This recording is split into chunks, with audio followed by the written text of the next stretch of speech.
I was never going to risk leaving my daughter without a mother. I didn't want to risk my life. So I've had 2 abortions, and I like to talk about my abortions as something that helped to build the life that I have now.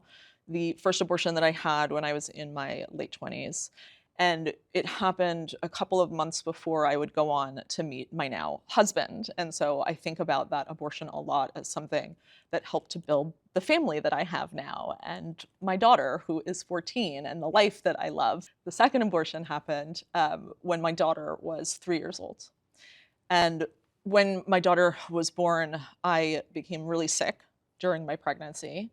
I developed something called preeclampsia and HELP syndrome when I was about 27 weeks pregnant. I almost died. She almost died.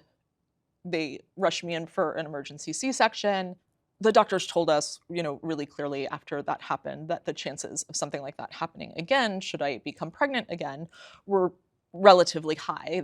At the time, they said it was about 50-50. And so when I got pregnant again, when she was 3, that abortion was much, much more difficult for me because I loved being a mother and I really wanted multiple children. I think the answer was always right there. I was never going to risk leaving my daughter without a mother. I didn't want to risk my life. Um, but it still was incredibly difficult. But the truth is they both really did build my life. That first abortion allowed me to meet my husband, allowed me to have my daughter, and that second abortion made sure that I was there to parent my daughter, and that I was healthy and alive.